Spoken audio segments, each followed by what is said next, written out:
Baik, selamat bertemu kembali kita pada pemodelan spasial yang dengan contoh bagaimana kita membuat pemodelan yang terkait dengan pengembangan kerentanan kebakaran hutan dan lahan.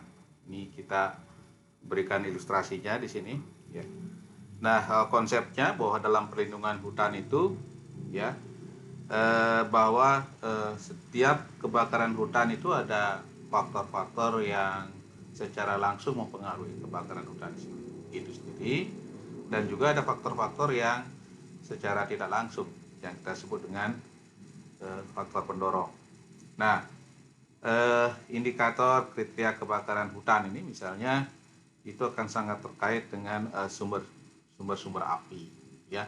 Jadi kalau kita ingin ingat prinsip dan kebakaran hutan itu pasti ada sumber apinya, ya, kemudian ada bahan bakarnya, dan juga ada eh, oksigen. Nah, oksigen ada di mana-mana. Jadi ada dua hal yang perlu dicermati, ya, di dalam pengembangan kerawanan kebakaran hutan ini, ya. Jadi misalnya adalah sumber api, ya, dan tersedianya bahan bakar. Ya. Nah, jadi kemudian dari dua itu kita pecah menjadi beberapa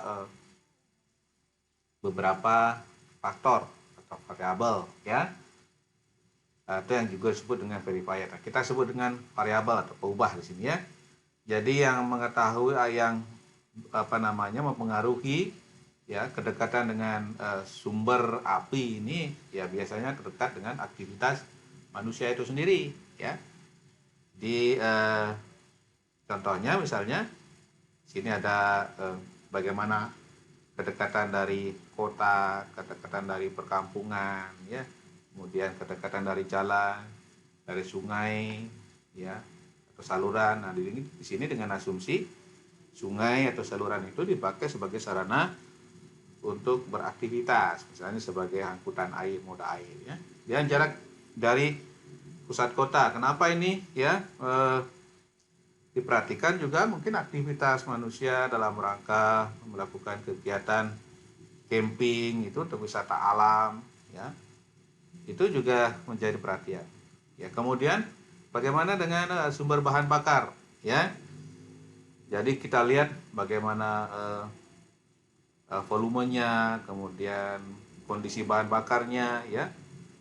Kondisi bahan bakarnya itu sangat mempengaruhi dari tingkat kerawanan itu sendiri. Jadi untuk variabel yang terkait dengan bahan bakar ini kita bisa gunakan misalnya bagaimana penggunaan lahan atau tutupan lahan persisnya, ya. Pasti akan lebih banyak sumber apinya jika, ya, lahannya itu digunakan untuk perladangan berpindah misalnya, ya. Atau juga yang terkait dengan tipe tanah, ya. Jadi kalau tanahnya bergambut apalagi kering, maka itu jadi sumber bahan bakar yang mudah sekali terbakar. Nah, dengan konsep ini maka kita, ya, akan memperhatikan ada 6 ubah di sini. Jarak kota, jarak jalan, jarak dari sungai, jarak desa, gitu, ya, kemudian tutupan lahan dan tipe jenis tanah. Nah, itu semuanya harus dalam bentuk informasi atau data spasial. Mari kita lihat, ya.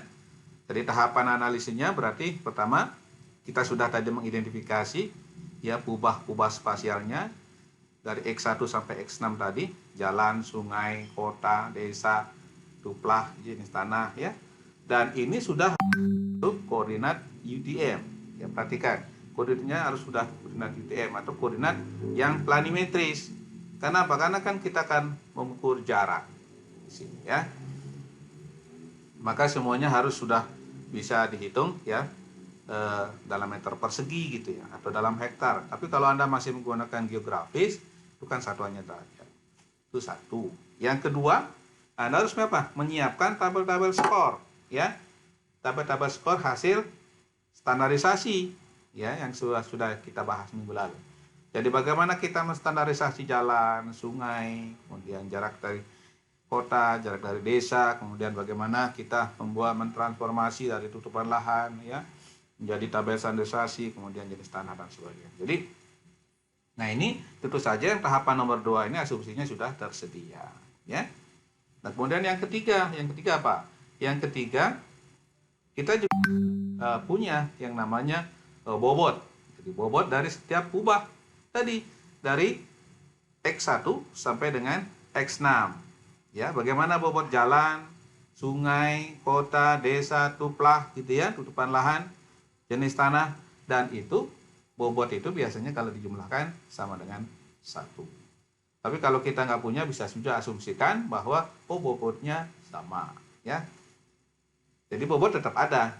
Jadi kalau kita nggak mempunyai informasi di awal tentang bobot nomor 3 ini, maka kita asumsikan sama. Nah, yang keempat baru kita melakukan operasi spasial yang sudah dijelaskan pada pertemuan-pertemuan berikut sebelumnya. Jadi bagaimana kita membuat buffer kalau kita bekerja dengan vektor, maka kita bisa menggunakan buffering tekniknya. Tapi kalau kita ingin bekerja dengan raster, bisa kita menggunakan jarak. Nah, ini biasanya kita menggunakan jarak Euclidean distance. Nah, ini karena kita akan bekerja, contoh yang saya akan berikan ini, kita akan bekerja dengan raster. Maka kita mengharapkan ya ada konversi dari vektor ke raster. Karena nomor 1 ini adalah proses juga yang kita akan gunakan dalam menggunakan jarak Euclidean distance. Berarti inputnya nanti akan hasilnya akan menjadi raster, ya. Kemudian yang penting juga adalah tahapan berikutnya adalah reklasifikasi, ya. Tentunya reklasifikasi ini bagaimana kita mengkonversi ya tabel-tabel yang sudah disiapkan pada nomor 2 gitu ya. Yang nomor 2 ini menjadi nilai yang standar ya, yang baku, apakah 1 sampai 9 atau menggunakan peluang saja 0 sampai 1 gitu ya, atau menggunakan misalnya digital number dari 0 sampai 255 atau 1 sampai 255. Ini sesuai dengan kesepakatan atau keinginan dari analis. Nah, itu yang ada. Nah, kemudian baru yang terakhir ada tahapan 4. Kita melakukan overlay dengan bobot ya. Kita nanti weighted ya. Weighted sum overlay ya. Jadi kita jumlahkan bobotnya sama dengan 1 bobotnya, dengan itu overlay, dan overlaynya adalah overlay raster ya. Itu tahapan yang akan saya jelaskan secara teknis ini ya, supaya Anda lebih mudah memahami. Baik, jadi tahap 1 kita sudah mempersiapkan ya data input dan perangkat lunaknya ya. Kemudian juga tadi dalam rangka standarisasi kita juga bisa membuat dulu, kalau kita nggak punya standarnya, kita bisa membuat dulu dengan model-model fuzzy ya. Nah, jadi ubah kita sudah identifikasi ya. Kita akan mencari jarak dari pusat desa sebagai X1, jarak dari jalan sebagai X2, jarak sungai ya, dari sungai gitu ya, sebagai X3, kemudian jarak dari pusat kota, kemudian tutupan lahan dan jenis tanah. Ini kita sebut sebagai peubahnya ya. Dan tentu saja kita akan harus menyiapkan file-filenya. Nah, file yang akan kita gunakan tentu saja penting untuk dipahami bahwa yang pertama kita harus menetapkan batas areal kajian kita gitu kan. Kan nggak mungkin juga kita punya layer yang begitu besar tiba-tiba kita seluruhnya kita analisis. Itu akan menjadi wasting time gitu ya. Jadi waktunya bisa sia-sia karena waktu pengolahannya banyak dan juga penyimpanannya jadi besar. Jadi ini hanya untuk membatasi area yang menjadi interest kita, jadi AOI-nya, area of interest-nya, ya, area yang kita akan kaji. Nah, ini misalnya kita di sini yang kita perlukan, ya, nomor 1. Kemudian kalau kita membuat kerawanan dalam rangka pengujian, misalnya kita punya data tentang aktual, tentang hotspot, misalnya ya, kita punya hotspotnya. Kemudian untuk desa kita punya lokasi desanya, kemudian kita punya sebaran desa ya, kemudian sebaran kota, jaringan sungai, tanah ya, sampai dengan penggunaannya. Dan ini yang sebelah kanannya ini, dan file-file ini adalah yang sini adalah file-filenya dari masing-masing gitu ya, dari sampel area sampai dengan sampel tutupan lahan ya. Untuk praktek nanti kita bisa siapkan file-file ini ya. Nah, tahap berikutnya baru kita melakukan standarisasi atau scoring. Nah, ini supaya lebih ringkas prosesnya, saya ilustrasikan saja. Kita misalnya bagaimana sih kita membuat membuat scoring ini. Jadi kalau kita sudah punya jaringan sungai, kita buat buffer dengan satuannya kilometer misalnya di sini. Yang paling kiri, ya, kemudian kita hitung jumlah kita hitung luas masing-masing buffer dijumlahkan, kemudian kita hitung total hotspotnya, kemudian kita hitung hotspot density-nya, ya. Nah, kemudian di sini kita akan buat bagaimana hubungan antara kepadatan hotspotnya dengan nanti kepadatan hotspot dengan jalan ini, ya. Maka kita bisa membuat modelnya. Nah, misalnya di sini, ya, kenapa digunakan ini adalah sigmoidal, karena kita berangkat dari scatter diagramnya. Nah, coba lihat scatter diagramnya. Ya, kalau kita lihat rata-rata hotspotnya, ini yang sebelah kiri, ya, mulai dari yang kecil sampai dengan yang rata-rata hotspotnya adalah 0,2 per kilometer persegi. Nah, itu mengikuti apa? Mengikuti sigmoidal monotonically decreasing. Jadi fungsinya sigmoidal yang secara monotonik dia menurun. Nah, kalau ini dibuat persamaannya seperti yang di kanan ini, jadinya, ya, nanti kita tinggal mentransformasi apakah yang paling rendahnya adalah 1, kemudian paling ininya atas 9, jika kita menginginkan range-nya nanti 1 sampai 9. Tapi kalau kita menginginkan range-nya adalah 0 sampai 1, maka yang di bawah, paling bawah ini adalah nilainya 0, yang paling tinggi sini adalah nilainya 1, ya. Jadi kalau kita lihat ini kan kita akan mendapatkan nanti bentuk persamaannya, ya, bagaimana persamaan yang paling mendekati dari fakta-fakta yang bentuk sigmoidal yang kami temukan, ya. Itu, ya. Nah, misalnya dengan ini kita bisa mendapatkan ternyata dengan persamaan matematis biasa kita mendapatkan persamaannya ini, ya. Jadi Y sama dengan 1/1 dari 1 dipangkat E epsilon, ya. Pangkat minus 1,3 kali X. Nah, X-nya itulah jarak dari sungai, ya. Jarak dari sungai, ya, dalam kilometer, kemudian minus 7,5. Dan kalau ditransformasi, ini pasti hasilnya maksimum adalah 1 di atas ini, ya. Maksimum 1 yang tadi di 1 itu sama dengan kurang lebih 0,2 per hotspot per kilometer persegi, ya. Yang paling rendahnya kita jadikan 0. Kira-kira ini, ya. Ini bentuk persamaannya, ya. Nah, jadi kalau tadi, ya, karena di dalam contoh ini kan tadi kalau kita mengikuti sigmoidal ini kan persamaan dari sigmoidal ini akan menghasilkan nilai dari 0 sampai dengan 1. Nah, kemudian kita konversi, ya. Kemudian kita konversi menjadi 1 sampai 9. Jadi kita akan gunakan di sini 1,9. Seperti yang saya katakan tadi, Anda boleh memilihnya mau menggunakan 1 sampai 9, ya, atau menggunakan 1 sampai 255, ya, atau biarkan saja tanpa konversi. Nah, ini saya lebih suka menggunakan 1 sampai 9, ya, supaya angkanya tidak pecahan. Nah, kalau kita asumsikan perentangan ini adalah linear, ya, dan nilai terkecilnya adalah 1 dan maksimumnya adalah 9, maka ini pasti rumusnya adalah skor, ya, scoring dari outputnya sama dengan skor input bagi dengan skor minimumnya dibagi dengan skor max min skor minimumnya, ya, kali 8, ya, tambah 1. Jadi kalau Anda ini pasti nanti hasilnya yang paling kecil akan menghasilkan 1, yang paling besar akan menghasilkan 9, ya. Tapi Anda juga bisa konversi seperti di bawah ini, gitu, ya. 0 sampai 255 atau 10 sampai 100. Kalau Anda ingin menginginkan di sini 100, maka di sini pengalinya apa? Pengalinya adalah 99, ya. Kalau inginnya di sini adalah 0 sampai 255, maka jangan ditambahkan 0, tapi kalikan saja di sini langsung 255, ya.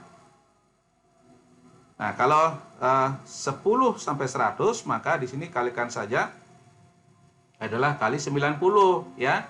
Kali 90 ditambah 10 ya. Nah, ini tadi. Jadi kalau kita dengan persamaan tadi ya, sekali lagi. Nah, kalau bagaimana dengan yang jarak desa? Nah, ternyata dengan jarak desa dia punya eksponensial begini ya. Dari persamaan ini berarti yang tertinggi adalah 0,25 hotspotnya per kilometer persegi ya, paling rendahnya ya kurang lebih 0,12 lah gitu ya, kira-kira sini. Nah, ini juga ditransformasi ya, transformasi menjadi angka dari mulai 1 sampai dengan 9 ya ini. Nah, kita juga di sini melakukan apa? Ada yang namanya saturasinya. Jadi ya nilai 9 ini tidak mulai dari 0 km, ternyata dari mulai sekitar sini ya, sekitar 11 kilo ya. Baru 0 karena semakin ke sana ya udah dianggap paling tinggi gitu ya. Yang paling dekat ya dengan jarak dari desa ya dianggap sama. Nah, demikian juga dari jarak jalan kita bisa buat seperti ini ya. Kita lihat juga berbentuk eksponensial ya, semakin dekat dengan jalan sampai dengan 7 kilo dari jalan ya, ternyata menghasilkan persamaan yang eksponensial negatif, dan skor tertingginya di sini akan menjadi 9 ya. Demikian kalau jarak dari kota ternyata cenderung linier ya, cenderung linier di sini. Ini juga persamaannya ya, linier begini. Nah, kemudian untuk tutupan lahan, nah dia tidak diregresikan tapi kecenderungannya di sini ya. Jadi kalau kita lihat, kita sortir saja. Nah, di sini ternyata yang paling tinggi skornya adalah 9, tapi kalau kita lihat ya, dia tidak gradually, dia juga eksponensial. Dari yang paling tinggi skornya itu adalah semak belukar, kemudian pertanian lahan kering, kemudian hutan dataran rendah, kemudian lahan kosong ya. Ya, kemudian estate crop, kemudian secondary forest. Nah, ini dari hasilnya dari kejadian hotspot. Artinya dari secondary forest yang memang sudah loa, tapi di situ ada aktivitinya ya, ternyata paling sedikit ininya ya, kejadian kebakaran. Demikian juga untuk lahan-lahan pertanian estate crop gitu ya, ternyata rendah ya. Yang paling tinggi sesungguhnya semak belukar, mungkin karena ini liar, jadi open access, jadi siapa saja di situ melakukan pembukaan lahan ya, sehingga skornya tinggi. Kemudian yang berikutnya adalah di petanah. Nah, tanah itu hanya jadikan dua kategori saja ya, gambut sama non gambut. Maka kita akan mendapatkan yang gambutnya 9, yang non gambutnya 1 ya, hanya dua kategori saja. Nah, jadi tabel-tabel tadi yang sudah dalam bentuk tabel, kita nanti bisa langsung baca di sistem informasi geografis. Di sini misalnya kita menggunakan ArcGIS gitu ya. Kalau kita sudah mempunyai skor desa, jalan yang sudah kita buat tadi, skor sungai, skor kota, ya, tanah, tutupan lahan gitu ya, kita panggil semuanya ke tabelnya di software kita ya. Bisa menggunakan ArcGIS, Quantum GIS ya, atau yang lainnya. Nah, ini kalau kita display, kalau sudah dipanggil misalnya ya, nah ini misalnya ini tutupan lahannya, ini kan sudah ada tuh ya, tutupan lahannya semak, skornya 9 gitu kan ya. Kemudian ladang skornya 5 sekian, kasih tadi. Paling rendah adalah hutan sekunder. Demikian juga sungai ya, dari mulai jarak sampai dengan jarak 1 kilo itu skornya paling tinggi. 1 kilo, 2 kilo gitu masih 9 paling tinggi, yang paling rendah itu adalah 15 kilo kemudian ya. Kemudian juga kota dari mulai jarak 1 kilo sampai dengan jarak 19 kilo gitu ya. Kemudian dari desa, jarak dari desa juga dari 1 kilo sudah angka 9. Kemudian yang sampai 19 ini ya skornya 4,5 dan seterusnya. Kemudian juga jarak dari jalan dari ini mulai dari 1 kilo paling tinggi 1 kilo ya, sampai dengan kalau kita lihat di sini sampai dengan 7 kilo itu masih skornya paling tinggi 9. Kemudian terus dan ke bawah begitu menurun ya. Kemudian tipe tanah juga gitu, yang non pit itu nilai 1, kemudian non pit nilainya 9. Nah, ini sudah kita masukkan ya. Nah, supaya memudahkan, ini kan sudah ini kita supaya memudahkan kalau kita bekerja bisa juga ini dijadikan range misalnya ya. Dikelaskan menjadi range. Jadi tabel-tabelan ini konversi aja menjadi range gitu ya. Misalnya tadi ya untuk sungai ini yang kita sudah peroleh dari Fazi ini ya. Dari 1000 sampai 15.000, mana ini 9. Nah, kita bisa buat range seperti ini. Misalnya 0, 2000 ya. Kita buat lagi menjadi 9. Ini penting ya. Ini penting. Ini penting nanti pada saat kita melakukan reklasifikasi ya. Kalau terlalu banyak nanti susah inputnya ya. Tapi kalau kita buat sedikit saja akan lebih mudah. Nah, ini kita buat ya, tabel skornya dibuat dalam bentuk interval ya. Demikian juga untuk sini yang fase jalan ini ya. Fase jalan kita konversi menjadi interval ya. Kalau kita lihat ini intervalnya ini menjadi seperti ini ya. 0, 7.000, 9, 7.000 sampai 11.000, 7 dan seterusnya ya. Jadi ini sesungguhnya bisa lebih disederhanakan ya, di atas 31.000 ini sama dengan 1. Itu bisa disederhanakan tergantung pada apa namanya ini ya. Nih ya, bagaimana mengkonversi, ini sesungguhnya proses reklasifikasi, bagaimana mengkonversi dari interval jalan ini menjadi nilai yang berkisar dari 1 sampai 9 seperti digambarkan dalam grup ya. Demikian juga fasi desa ya, seperti yang tadi ya. Fasi desa ini ya yang aslinya ya. Ini yang hasil scoringnya ya. Lihat ini yang sebelah kiri ini adalah nama hubungan yang nyata, kemudian yang sebelah kanan ini ya itu adalah transformasi dari skornya. Demikian juga untuk kota kita lakukan yang sama ya. Kalau kita lihat ini adalah yang data aslinya, kemudian hasil scoringnya ya seperti ini. Ini tabel yang aslinya ya, yang kita buat per 1000 meter, kemudian kita transformasi menjadi kelas juga begitu ya. Jadi 0, 13.000, 9, 13.000, 18.000, 8 ya. Selangnya tergantung pada keinginan Anda. Yang penting angkanya lebih detail juga lebih bagus sesungguhnya ya. Anda akan mendapatkan gradasi yang bagus nantinya. Jadi ini kita sudah mendapatkan semua ya, dari mulai jalan, kota, ya, desa, gitu ya, kemudian sungai, ya, tepan lahan dan tanah. Ya. Baru berikutnya adalah kita membangun apa? Operasi spasial, ya. Bagaimana kita membuat misalnya sekarang jarak dari fitur ya, kita akan membuat jarak Euclidean distance, ini penting ya. Nah, pada saat kita menggunakan raster yang penting diketahui adalah juga tadi yang saya katakan tadi AOI-nya. Jadi output extend-nya ya. Kemudian yang pertama, yang kedua adalah apa? Ukuran dari rasternya ya. Kita gunakan saja ukuran raster yang umum digunakan, itu 30 meter karena basicnya adalah citra Landsat ya, yang umum ya kita gunakan adalah 30 meter karena akan lebih mudah. Jadi kalau kita berikutnya ya, kita melakukan apa? Melakukan operasi spasial, pembuatan buffer berbasis raster, atau kita sebut dengan membuat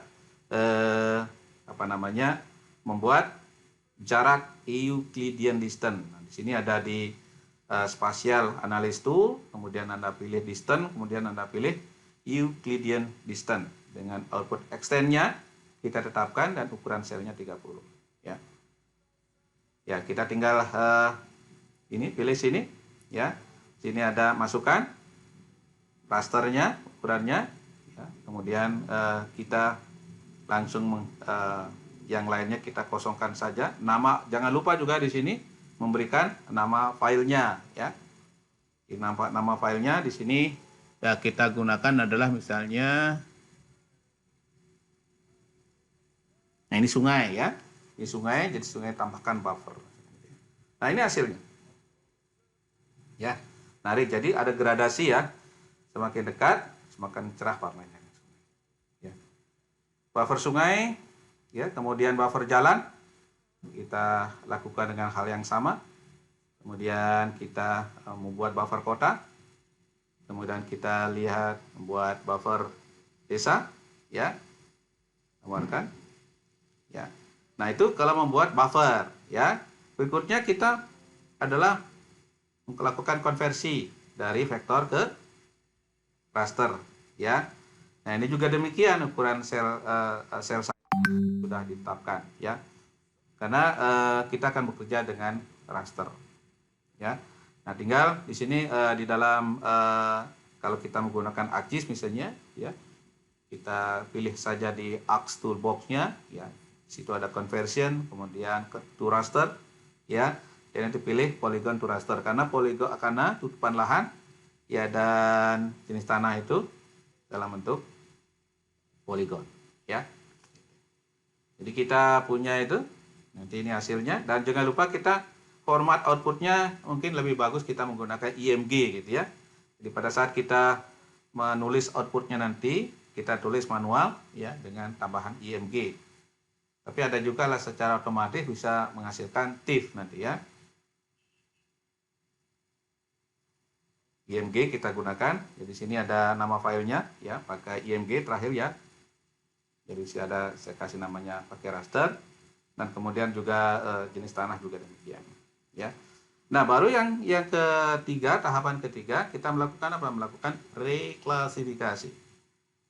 Jadi kita menggunakan reklasifikasi ya, seperti yang saya tadi katakan, bagaimana kita mengkonversi jarak, kemudian tuplah ya, kemudian jenis tanah ke nilai yang kita inginkan, ke skor yang kita inginkan, apakah 1 sampai 9, apakah 0 sampai 1, atau dan 0 sampai 255 ya.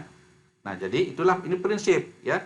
Jadi kita akan merubah dari jarak, dari tuplah, tipe tanah ini ke suatu nilai dalam klasifikasi ini, ke suatu nilai yang kita gunakan dalam contoh ini adalah 1 sampai 9 ya. Walaupun ada 01 atau 1255 atau 0255 atau 10100 ya. Nah ini, jadi kalau kita melakukan reklasifikasi ya, kita tinggal nanti klik ya classify gitu ya. Nanti di sini ya kita akan menggunakan di sini klasifikasi. Jadi kita pilih nanti reclass gitu ya di dalam spatial analysis tool itu. Ya, nanti kita pilih apa? Kita pilih classify dalam dialognya ya. Nah, ini otomatis keluar kalau kita belum apa-apakan sebelumnya. Otomatis keluar. Jadi kita di sini kita melihat di sini ya, di sebelah kanan saya ini ya, ini akan terlihat nilai selang dari aslinya yang old value-nya, dan kita akan rubah menjadi new value gitu ya. Dan tentu saja old value-nya kita lakukan reclass. Jadi kalau kita melakukan classify, kalau kita klik di sini classify di sini, nanti akan keluar grafik seperti ini ya, histogram seperti ini. Nanti kita klik misalnya di classify aja, kita klik lakukan manual dengan 10 kelas ya. Sini ini pilih dari metodenya manual, kemudian nanti bagi menjadi 10 kelas ya, 10 kelas. Nah kemudian kita melakukan entry ya, entry secara manual ya. Dari sini kita cek misalnya skala range-nya, yang kedua adalah 2000, 3000 gitu ya, sampai dengan maksimum yang dimiliki ya. Nah kemudian dengan berpedoman pada tabel yang kita miliki ya, maka kita bisa merubah ini ya. Nah gitu ya, kita dapat old value yang sekian, nanti new value-nya ya akan menjadi seperti ini Nah, ini di dalam new value-nya kita masukkan ininya ya, skor. Nah, tadi kan gini, tadi kan 1, 2, 3 sekian dan berdasarkan range ini. Nah, sekarang all value-nya, range-nya kita rubah dan juga new value-nya kita rubah. Ini yang kita sebut dengan reklasifikasi. Ya. Nah, tinggal kita di sini edit ya new value-nya. Nah, di sini kita menghasilkan new value 1 sampai 9. Ya. Demikian juga untuk jalan, ya, untuk jalan juga kita demikian.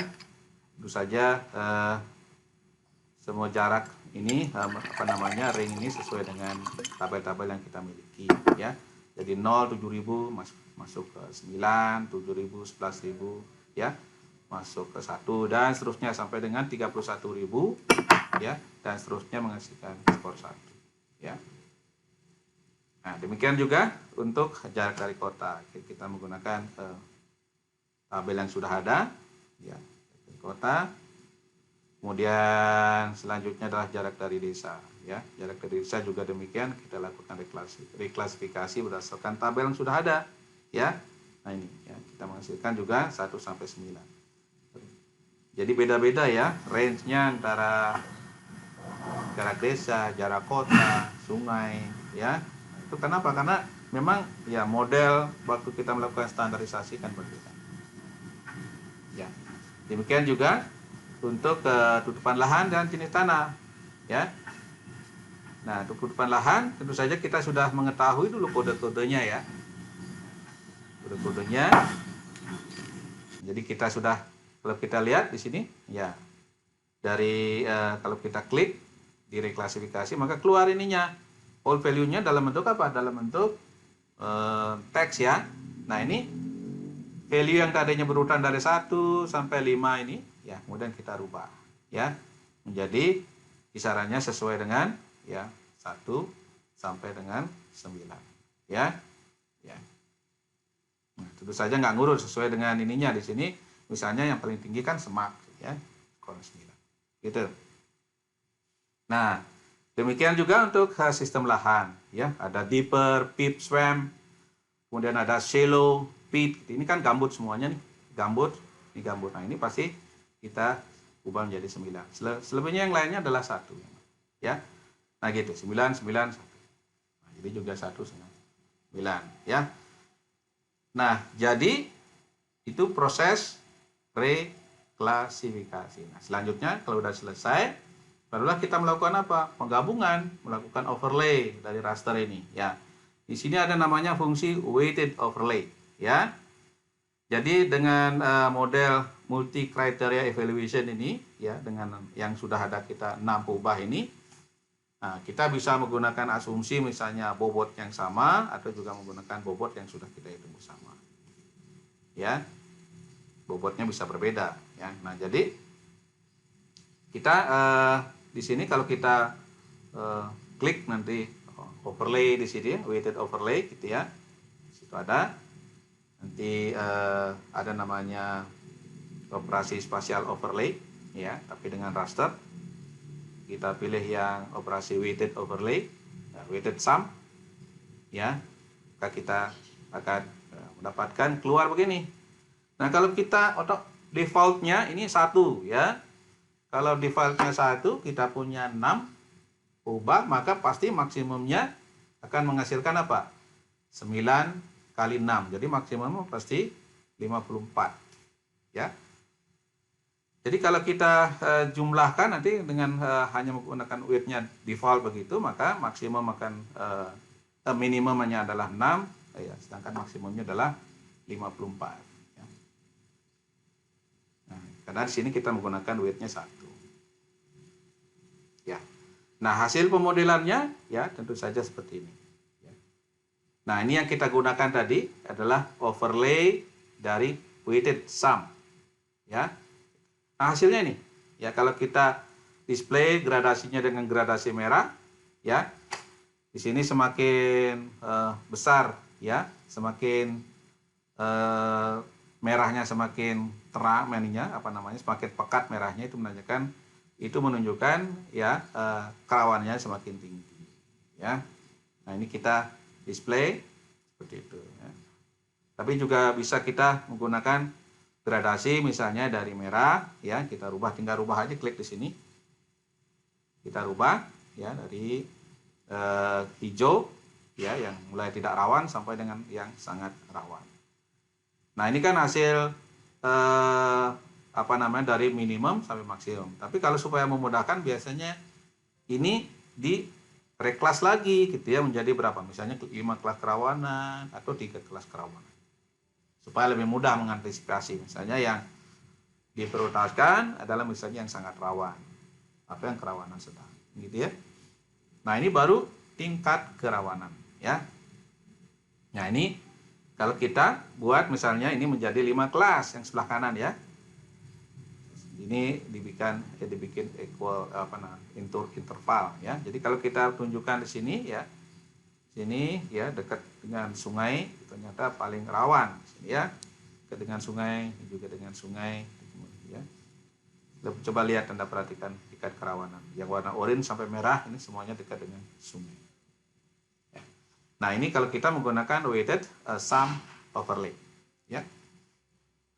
Nah, jadi kalau kita menginginkan skornya 1 sampai 9 gitu ya, maka ini weight-nya kita ganti, kita rubah ya. Kita rubah weight-nya menjadi misalnya 1/6 karena jumlah perubahannya semuanya 6. Jadi 0,166 ya. Nah, kita di sini rubah, maka kita akan mendapatkan skor tertingginya adalah 9. Skor terendahnya 1 ya. Nah, ini hasilnya. Anda perhatikan di sini. Paling kecil 1 ya, 0,8 ya, kemudian tertingginya adalah 8,9 sekian ya. Bulatkan aja 9. Nah, ini kalau kita kelaskan menjadi 3 kelas ya. Saya kira demikian ya. Demikian adalah tentang pemodelan simulasi yang terkait dengan pengembangan kerawanan kebakaran. Jadi dari contoh tadi, maka ada beberapa pertanyaan yang mungkin Anda perlu cermati gitu ya. Pertama, bagaimana memahami tentang pemodelan manipulasi ini?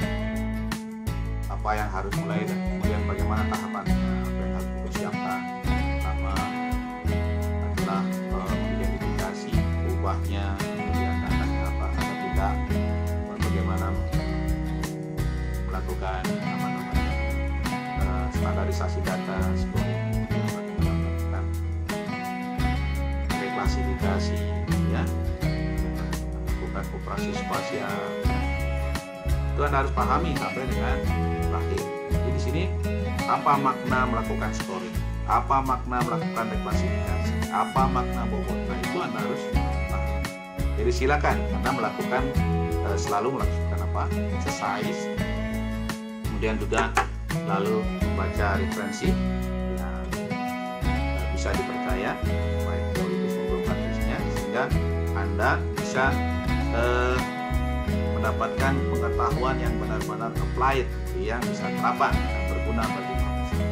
Kemudian jangan selalu mengeluh, tetap semangat, tetap punya prinsip bahwa apapun yang Anda lakukan secara tersebut akan selalu bermanfaat. Tidak ada yang sia-sia. Dan Anda harus keyakinan bahwa semua yang Anda lakukan adalah sebuah persembahan. Terima kasih, sukses selalu, salam sehat.